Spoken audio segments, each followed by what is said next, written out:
പിന്നെ ക്വിസ് കഴിഞ്ഞ ഉടനെ കുട്ടിക്ക് അതിൻ്റെ ആൻസർ അറിയുന്ന തരത്തിൽ, അല്ലെങ്കിൽ നമുക്ക് ഈ കമ്പ്യൂട്ടർ തന്നെ വാല്യൂ ചെയ്ത് തരുന്ന ഒരു ക്വിസായിട്ട് അസൈൻ ചെയ്യാൻ വേണ്ടി ആണ് ഇവിടെ സെറ്റിങ്സ് എന്നുള്ള ഒരു ഓപ്ഷൻ. അവിടെ ജനറൽ എന്നുള്ള ആദ്യത്തെ ഓപ്ഷനിൽ നോക്കൂ, കളക്ട് ഇമെയിൽ അഡ്രസ്സ്. അതായത് ഇമെയിൽ അഡ്രസ്സ് വഴി ഈ ക്വിസ്, അതായത് ഒരു ഇമെയിൽ അഡ്രസ്സ് ഓപ്പൺ ചെയ്ത് കഴിഞ്ഞാൽ മാത്രമേ ക്വിസ് അറ്റൻഡ് ചെയ്യാൻ പറ്റൂ. ചിലപ്പോൾ ഒരു ഫോം ഒരാൾക്ക് മാത്രമേ പൂരിപ്പിക്കാൻ പറ്റൂ, അനദർ റെസ്പോൺസ് പറ്റൂല. ആ തരത്തിലാണെങ്കിൽ ഇവിടെ ക്ലിക്ക് ചെയ്ത് കൊടുക്കണം.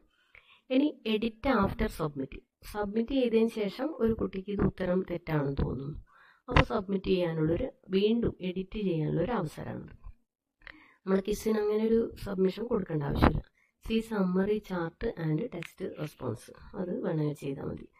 അതേപോലെ ഇതിൽ ഈ ക്വിസസ് എന്ന മൂന്നാമത്തെ ഓപ്ഷൻ, പ്രസൻറ്റേഷൻ എന്നത് അതിൻ്റെ ചാർട്ടും മറ്റുമാണ്, ഇതിൻ്റെ പ്രോഗ്രസ് ബാർ അങ്ങനെ കാണിക്കുന്നത്. ഇനി ഈ ക്വിസസ്, അതായത് ഇവിടെ മേക്ക് ദിസ് എ ക്വിസ്, അവിടെ ക്ലിക്ക് ചെയ്യും. ക്വിസിൻ്റെ ഓപ്ഷൻ അവിടെ വന്നു. Release grade immediately after each submission, അതായത് കുട്ടി സബ്മിറ്റ് ചെയ്ത ഉടനെ നിനക്ക് 10ൽ ഇത്ര മാർക്കാണ് എന്ന് കാണിച്ചു കൊടുക്കും. അതേപോലെ തന്നെ എൻ്റെ ആൻസറും. ലേറ്റർ ആഫ്റ്റർ മാനുവൽ റിവ്യൂ, അതായത് ഇനി അത് വേണ്ട, ഉടനെ തന്നെയാകുമ്പോൾ കുട്ടി വീണ്ടും സബ്മിറ്റ് ചെയ്യാനുള്ളൊരു സാധ്യതയുണ്ട്. അപ്പം അങ്ങനെയാ വേണ്ട, അധ്യാപകനെല്ലാം നോക്കിയതിന് ശേഷം ഒരു സമയം വെച്ചിട്ട് കുട്ടിക്ക് ഉത്തരം പറഞ്ഞു കൊടുക്കുന്ന രീതി മതിയെങ്കിൽ ലേറ്റർ ആഫ്റ്റർ മാനുവൽ റിവ്യൂ അങ്ങനെ കൊടുക്കാം. നമ്മൾ ഒരു കുട്ടിക്ക് ഒരു പ്രാവശ്യം മാത്രമേ ഒരു സിസ്റ്റത്തിൽ നിന്ന് ചെയ്യാൻ പറ്റൂ എങ്കിൽ, അങ്ങനെയാണെങ്കിൽ എന്ത് ചെയ്യാം, ഇമ്മീഡിയറ്റ് ആഫ്റ്റർ ഈച്ച് സബ്മിഷൻ കൊടുക്കാം. ഇനി അതിൽ respondent can view missed question, correct answer, point value. ഇതൊക്കെ, അതായത് ഉത്തരം എഴുതാണ്ട് പോയ ചോദ്യങ്ങൾ ഏതൊക്കെയാണെന്നും അതിൻ്റെ കറക്റ്റ് ആൻസർ കാണിച്ചു കൊടുക്കാൻ, അതേപോലെ പോയിന്റ് വാല്യൂ, ഇതെല്ലാം നമ്മൾ ഓപ്ഷനാണ്. ഏതാണ് ക്ലിക്ക് ചെയ്ത് അതിനനുസരിച്ചാണ് കുട്ടിക്കത് കാണുക. ഇനി അത് സേവ് ചെയ്ത് കൊടുക്കുക. ഇനി ഒരു കാര്യം കൂടെ നമ്മൾ ചെയ്യണം. അപ്പോൾ കറക്റ്റ് ആൻസർ കാണിച്ചു കൊടുക്കണമെങ്കിൽ നമ്മൾ കറക്റ്റ് ആൻസർ എന്ത് ചെയ്യണം, അവിടെ ആഡ് ചെയ്ത് കൊടുക്കണം. അപ്പോൾ ഒന്നാമത്തെ ചോദ്യം നമ്മൾ വെച്ചു. അപ്പോൾ അവിടെ മേക്ക് എ ക്വിസ് എന്ന് ആഡ് ചെയ്തതിന് ശേഷം ഇവിടെ വേറൊരു സാധനം വന്നിട്ടുണ്ട്, ആൻസർ കീ. അവിടെ ക്ലിക്ക് ചെയ്യുക. അന്തർദേശീയ തലത്തിൽ ഇത്തവണ പരിസ്ഥിതി ദിനാചരണത്തിന് ആതിഥേയത്വം വഹിച്ച രാജ്യം ഏതാണ്? ആൻസർ കീ ക്ലിക്ക് ചെയ്താൽ എന്ത് ചെയ്യണം, നമുക്ക് ഇതിലെ ശരിയായ ഉത്തരം ക്ലിക്ക് ചെയ്ത് കൊടുക്കണം. അപ്പോൾ അവിടെ ശരി വന്നു. അതേപോലെ തന്നെ ഇവിടെ നമ്മൾ എന്ത് ചെയ്യാണ്, ഒരു പോയിന്റ്, അതായത് ഈ ഒരു ഉത്തരത്തിന് ഒരു പോയിന്റാണ്, അതുകൊണ്ട് മാർക്ക് ചെയ്തു. ഈ സാധനം വേണ്ട കേട്ടോ, അല്ലെ അവിടെ നിന്നോട്ട് കുഴപ്പമൊന്നുമില്ല. അപ്പോൾ നമ്മൾ പോയിന്റ് ക്ലിക്ക് ചെയ്ത് കൊടുത്തു, ആൻസറും ഏതാണെന്ന്, കറക്റ്റ് ആൻസർ ഏതാണെന്ന് നോക്കി. ഇനി ആഡ് ആൻസർ ഫീഡ്ബാക്ക്. അപ്പോൾ അങ്ങനെയാകുമ്പോൾ ഇൻകറക്റ്റ് ആൻസറിന് എന്താണ്, അതായത് ഒരു കുട്ടി ഇൻകറക്റ്റ് ആൻസറാണ് അടിച്ചു കൊടുത്താൽ എന്താണ് അവിടെ പ്രത്യക്ഷപ്പെടുന്നത്, അവിടെ വേണമെങ്കിൽ എന്ത് ചെയ്യാം, നമുക്ക് കറക്റ്റ് ആൻസർ അടിച്ചു കൊടുക്കാം. അപ്പോൾ കറക്റ്റ് ആൻസറിൽ നമ്മൾ ഉത്തരം ശരിയാണ്, അതാണ് നമ്മൾ ഫീഡ്ബാക്ക് കൊടുക്കുന്നത്. ഇനി ഇൻകറക്റ്റ് ആൻസറിന് നമ്മൾ ചെറിയ കുട്ടികളല്ലേ, അപ്പോൾ നമ്മൾ ശരിയായ ഉത്തരം കാണിച്ചു കൊടുക്കുകയാണ്. അങ്ങനെയാണെങ്കിൽ നമ്മളവിടെ ടൈപ്പ് ചെയ്യുകയാണ്, ഇവിടെ നമ്മൾ ശരിയായ ഉത്തരം കൊളംബിയ. ഇനി ഇങ്ങനെ അല്ലെങ്കിൽ ഇൻകറക്റ്റ് ആൻസർ അങ്ങനെ അടിച്ചാൽ മതി, ഇവിടെ കറക്റ്റ് ആൻസർ എന്നടിച്ചാൽ മതി. അപ്പോൾ ഇവിടെ നമ്മൾ വ്യക്തമായി ചെറിയ കുട്ടികളായതുകൊണ്ട് ഉത്തരം ശരിയാണെന്ന് കറക്റ്റ് ഉത്തരം എഴുതുന്നവരെ ഒന്ന് തൃപ്തിപ്പെടുത്തുന്നു, ഇൻകറക്റ്റ് ഉത്തരം എഴുതുന്ന ആളെ ശരിയായ ഉത്തരം ഇന്നതാണെന്ന് കാണിച്ചു കൊടുക്കുന്നു. അവിടെ നമ്മളത് സേവ് ചെയ്യും.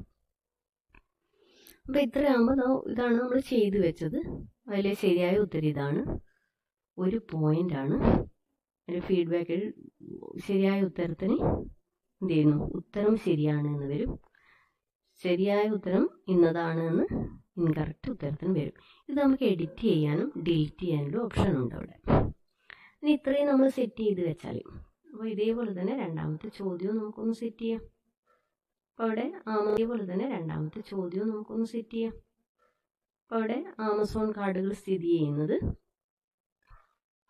തെക്കേ അമേരിക്കയിലാണ്. അപ്പോൾ ആൻസർ കീ ക്ലിക്ക് ചെയ്തു. ശരിയായ ഉത്തരം തെക്കേ അമേരിക്ക ക്ലിക്ക് ചെയ്ത് കൊടുത്തു. ഇനി ആൻസർ ഫീഡ്ബാക്ക്, അവിടെ മാർക്ക് അടിച്ചില്ല, മാർക്ക് അടിച്ചു കൊടുക്കണം.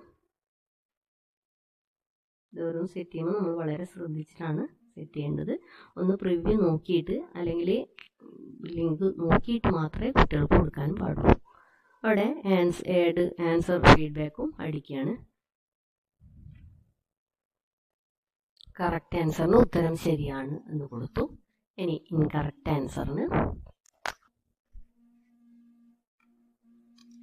ആൻസറിന് ശരിയായ ഉത്തരം തെക്കേ അമേരിക്ക എന്നും അടിച്ചു കൊടുത്തു. നമ്മൾ സേവ് ചെയ്യുകയാണ്. ഡൺ അടിച്ചു കൊടുക്കുക. ക്വസ്റ്റ്യൻ സെറ്റ് ആയി.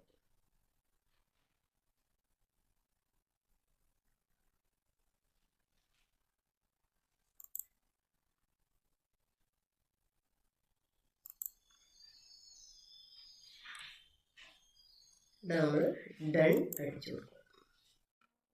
ഇപ്പം നമ്മൾ 2 ക്വസ്റ്റ്യൻ സെറ്റ് ചെയ്തു. അപ്പോൾ ബാക്കി ചോദ്യങ്ങൾ നമുക്ക് സൗകര്യം പോലെ അടിക്കാം. ഇപ്പോൾ ഇവിടെ ആകെ 2 ചോദ്യമാണുള്ളത്, 2 പോയിന്റ്. 10 ചോദ്യങ്ങളിൽ 10 പോയിന്റ് കിട്ടും. ഇനി ഇവിടെ റെസ്പോൺസ് എന്നൊരു കോളമുണ്ട്. അതായത് എത്ര കുട്ടികൾ സബ്മിറ്റ് ചെയ്തതിനനുസരിച്ചാണ് റെസ്പോൺസ് കാണിക്കുന്നത്. ഇപ്പോൾ ഒരു കുട്ടിയാണ് സബ്മിറ്റ് ചെയ്തതെങ്കിൽ ഇവിടെ 1 റെസ്പോൺസ് എന്ന് കാണിക്കും. അപ്പോൾ ക്വിസ് മത്സരം കഴിയുമ്പോഴേക്കും 40 കുട്ടികൾ സബ്മിറ്റ് ചെയ്തിട്ടുണ്ടെങ്കിൽ 40 റെസ്പോൺസസ് എന്ന് കാണിക്കും. ഇനി ഇവിടെ ഒരു കീ ഉണ്ട്, ആക്സെപ്റ്റിംഗ് റെസ്പോൺസ് എന്നത്. ഇത് നമുക്ക് ക്ലിക്ക് ചെയ്യാൻ പറ്റുന്നതാണ്. അപ്പോൾ നോട്ട് ആക്സെപ്റ്റിംഗ് റെസ്പോൺസസ്, നമ്മൾ എന്ത് ചെയ്യാണ്, റെസ്പോൺസ് അനുവദിക്കുന്നില്ല. ക്വിസ് മത്സരം സംഘടിപ്പിക്കുമ്പോൾ നോട്ട് ആക്സെപ്റ്റിംഗ് അടിച്ചിട്ടാണ് എന്ത് ചെയ്യേണ്ടത്, കുട്ടികൾക്ക് ലിങ്ക് കൊടുക്കേണ്ടത്.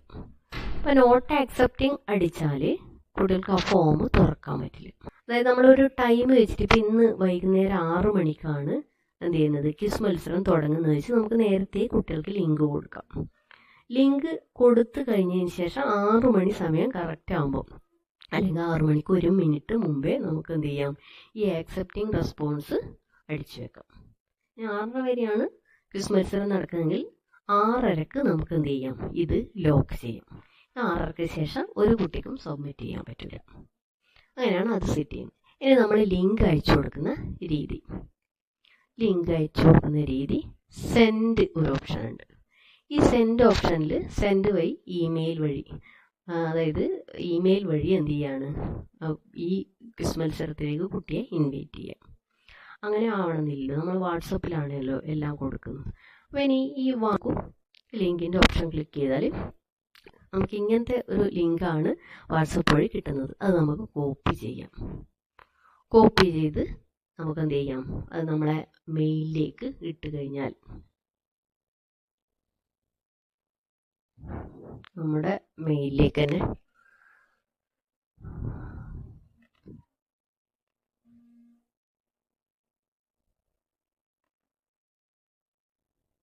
നമുക്ക് നമ്മുടെ മെയിലിലേക്ക് തന്നെ വേണമെങ്കിൽ എന്ത് ചെയ്യാം, സെൻഡ് ചെയ്ത് കൊടുക്കാം.